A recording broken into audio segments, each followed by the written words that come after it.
Hey guys, hope you're well. Welcome back to another video. You might be wondering, why am I not a shop or a fair, and why am I alone, and why is Dave not with me? Today I figured I'd try something a little bit different and see whether you guys like it. Seeing as we are a vinyl related channel, I thought it's only right to show off some of my vinyl records. So today I'm bringing you my Iron Maiden collection. Now they're one of my most collected bands, and if you know me from my videos, you'll see that if there's ever an Iron Maiden press that's a good price, I'll probably pick it up even if I've already got it. So if you do go on to enjoy this video, please drop a like below and subscribe. We're coming up to 2,000 subscribers now, so let's try and smash that by the end of the year if we can. There will be a Discog links in the description to everything that I've shown today so that you can see exactly what presses I'm talking about. Let's get into the vinyl. So first of all, we've got Iron Maiden's first album here. Now I do have two copies of this one. One of them is an English press and one's a Canadian press.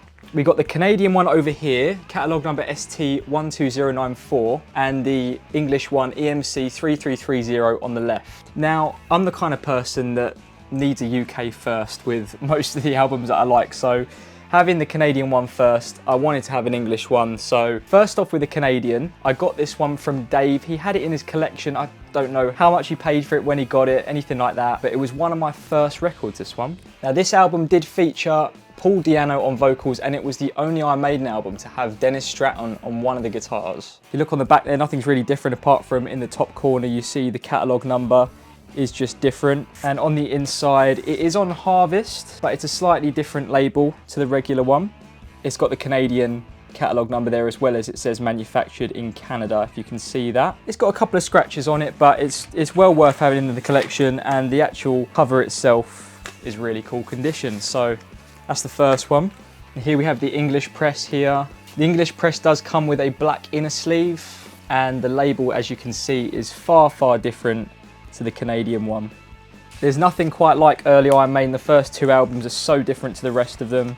I mean, they were one of the first new wave of British heavy metal bands, so they were paving the way, making new sounds, and eventually did find a completely different sound 6 or 7 years later. Second album up is Killers. I have two copies of this one as well. Now one of them is a Dutch press and one of them is an English press. So the Dutch press here I got in a shop called Out on the Floor in Camden. I believe it was maybe 2019, so quite early on in my record collecting. And I can't actually remember how much I paid for this. It would have been between 10 and 15, but because it was one of my first ones, I didn't note down exactly what I paid for everything, so that's that one. Comes with a black inner sleeve and the label there, as you can see.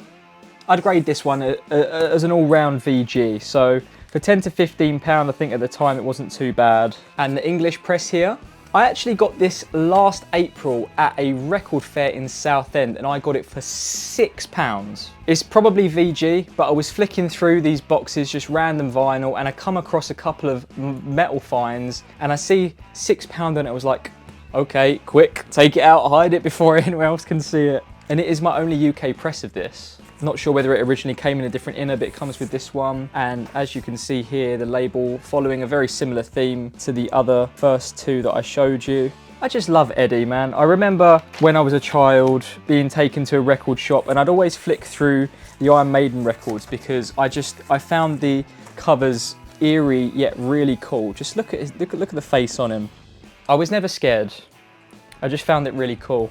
Next up, you know what it is, Number of the Beast. I have 3 copies of this one. Of course, everyone knows this album. It is their absolute hit album, the one that kind of put them on the map when it comes to mainstream metal. Now these first two, these are UK first presses, and I've got a later Fame reissue here, and you can see that it's a Fame reissue because in the top left of Fame reissues, it says Fame, if you can see very small there, the white lettering, and also it has an FA abbreviated catalogue number, if you can see that. I know it's quite dark. So let's start off with the first presses.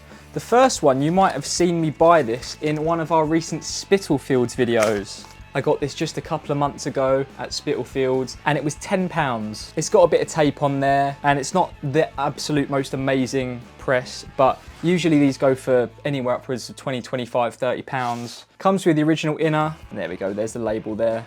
And on the other side, got Eddie. If I can twist it around the right way. Now this album featured, if you already don't know, the biggest hits like Number of the Beast and Hallowed Be Thy Name, and of course Run to the Hills. It was Bruce Dickinson's first album with Iron Maiden, and boy did he do it with a bang. The second UK original here that I have, I actually got this again at a record fair in South, and I paid £24 for this one, and considering this was the first time that I saw this for a decent price and I didn't have it, I figured I need one. It's one of the top ones in my list at that point. I'd say that the cover's probably VG+, and inside it's actually near mint. Again, comes with the original inner sleeve, and as you can see in there, record is lovely, and it's the same label as before. Last but not least, we've got the Fame reissue. Again, Southend Record Fair special. Got this one for £5 back in January 2022. I'd say the record's probably VG and the cover's VG+, but for a £5, you're getting an early Iron Maiden album. As you can see there, the label on the Fame reissue is a lot different. If you didn't already know, Fame reissued quite a lot of famous albums back in the 80s. They were kind of just a cheap and cheerful generic reissue, and they're never usually worth as much as the originals. Moving on, we've got Peace of Mind. I've only got one copy of this, which is fine. This one was actually given to me by Dave again, one of the first records I ever had. He knew I loved Iron Maiden, so he gave me a couple. I'd say it's VG+, maybe even a little bit more. It actually comes as a gatefold, as you can see inside there, and on the back. Comes with a black inner sleeve again, as you can see, and the label here with a little bit of brains, which is really strange. This album featured the song The Trooper, which again was one of their really big hits. Next up is one of my favourites, and that is Powerslave. This album, man, there is not one single song that lets it down. It has Iron Maiden's longest song until quite recently, which is Rime of the Ancient Mariner. Takes you on a story of Samuel Coleridge's poem, and really does take you on a journey up and down. I really do love that song. As well as some of the heaviest ones they've ever done, like Powerslave. What a heavy track, 1984. These two copies are actually slightly different, and the only difference is they've got a different inner sleeve. Now the inner sleeve is the same, but you see there, that's a rounded corner, and on this one, it's not. Now the one with square corners I got again at Southend Record Fair, and this one was £12.50. So the record is VG and the cover's VG+. If you have a look here at the label, they're pretty much the same on both presses. You can't not love this album. If you like heavy metal, this is one of the best ones. And the one with rounded edges I actually got on Facebook Marketplace for £15. Back somewhere in the summer of 2019, I just saw that someone was selling a couple of albums, and this was one that was really high on the list at that time. This is one of my favourite Iron Maiden albums. I'd say that again, the album is VG and the cover is VG+. So £15, I don't think that that's too bad. I think it's probably about the going rate for this one. I can just imagine sticking this on the turntable in 1984 and just thinking, wow, this is taking a step up. Next up is their Live After Death. Now this is basically a near mint copy, and I got it again from Dave. It's one of those ones that he gave me when I was first starting to collect. Comes in a gatefold sleeve, as you can see. Some really cool tour pictures on the inside, and on the back there it's got all your track listing at the top, as well as a barcode. Some really cool inner sleeves again with loads of tour pictures, and the labels look very much like this, a really cool tombstone design. Now next up, Somewhere in Time. Now this was released in 1986, and some say this is actually the best Iron Maiden album. I know a lot of people where this is their favourite, however, I actually can't see it. It's a great album, but the next one after this is my favourite, and I'll show you that in a second. Again, this is UK first. I got this again from Dave. If you're halfway through this video and you're really not sure who Dave is, it's my granddad, the guy that I do videos with all the time. Now it's a near mint cover, and the vinyl is VG+.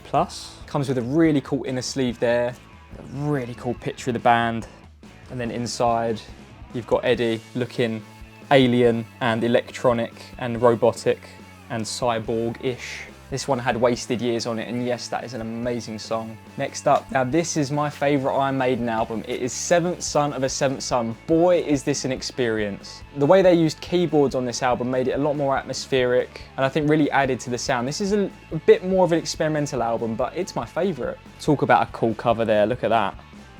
On the back, you've got more of Eddie, as you can see, with your track listing and the barcode. This was released in 1988, so it's getting a little bit on in the 80s. The vinyl is probably VG+, and the cover is a VG. Comes with a really cool inner sleeve there. Look, all their inner sleeves are cool, especially in the mid to late 80s. And then the double-sided label there, which is different on each side. I got this at the Victoria Record Fair for about £20. I can't remember exactly how much because this was quite early on in my vinyl collecting. I used to be Iron Maiden mad, and I can't remember the last time I listened to Iron Maiden, but it's not because they're bad, just because I listened to so much of them in my time. Okay, so next up, No Prayer for the Dying. Now this was out in 1990, so getting a little bit on in the Iron Maiden timeline when it comes to famous albums. And this is by no means one of Iron Maiden's most popular albums. It's one of the last ones with Bruce Dickinson and Adrian Smith before they left in the 90s. Nevertheless, I'm a collector of Iron Maiden, so I got this one. You're never going to guess what I paid for this. I got it for £1.50. I bought this really big collection from someone who was having a clear out, and this was inside, so it works out about £1.50 per record. Most of it was crap, but there was just one or two bits in here like this that made it worthwhile. It is absolutely near mint, as you can see, and on the inside it's got another custom inner sleeve with another one of their classic looking Iron Maiden labels. They all look very similar, their labels, but each with their own twist. Now my favourite track off this one is Bring Your Daughter to the Slaughter. What an amazing track. Now next up we're taking quite a skip in years, and that is A Matter of Life and Death. This was 2006. Now if you're a vinyl collector, you know that records in the 90s and 2000s are quite hard to come by, so that's why there's such a gap in years. I'd really like to have Fear of the Dark especially, and Brave New World. Alas, this is the next one that comes up. Really cool one here. This was again given to me by my granddad Dave. This one is gatefold. We open it up and it's got mainly lyrics, and on the back a really cool army themed emblem. And then inside here we've got some really cool inner sleeves there with some pictures of the band in the studio. And then look at that. I'm not usually one for picture discs, but how cool is that? And then here's the other picture disc here. You got that really cool emblem and another picture of the band. As I said before, this is a near mint copy. Being only 17 years old, I would hope so, because I'm sure that Dave hardly ever played it. I'm sure he bought it new and that was it. Now for the last two albums, I've actually got something slightly different. This is an Iron Maiden themed video, so I've picked out two from my collection that are Iron Maiden themed, but aren't under the name of Iron Maiden. First one is ASAP. This is Adrian Smith and Project. In 1989, Adrian Smith came out with his own solo album with a different band under the name Adrian Smith and Project, and they did Silver and Gold. As you can see on the back in the middle, that is Adrian Smith. Other people to feature on this album are Andy Barnett on lead, rhythm, slide and acoustic guitars and vocals, Dave Colwell on rhythm, lead, acoustic guitars and vocals, Rob Clayton on bass guitar, Richard Young on keyboards and sequence programming, and Zach Starkey on drums. It is a gatefold, so it opens out here and you've got some images in there as well as your lyrics. Just comes in a plain inner sleeve and it's on EMI, so it's quite a simple label there. This one I got for £4 at a shop in Wickford, Essex called Adrian's, which is actually sadly shutting down very, very soon. This was a purchase back at the start of this year. They were having a little bit of a sale because they're closing down, so I went in and had a look, and this was one of them. And last but very not least is Samson Head On. Now this is the band that Bruce Dickinson was in before he was in Iron Maiden, and this is the album that he featured on. As you can see on the back there, he's actually called Bruce. It does say it includes a free song patch, but unfortunately this one does not include it. I got this one for £5 on eBay. I figured it was a good price for an album that I didn't have with Bruce Dickinson on it. It's on Gem, as you can see there. Really cool green coloured label. That's all I can say about that, really. Okay, so that's that. I really hope you enjoyed looking at my extensive Iron Maiden collection. There's loads left to get, but I've still got time, I'm only young. If you did enjoy the video, please do leave a like down below, and while you're there, subscribe, hit that bell notification so that next time we upload, you will not miss it. Please let me know in the comment section below, what is your favourite Iron Maiden album? Are you missing any of the albums in your collection? And if you want to click up here on that eye, you'll see a poll. Which band should I do this kind of video for next? Have your say and vote up there. Alright guys, thanks for watching. I'll see you in the next video. Bye.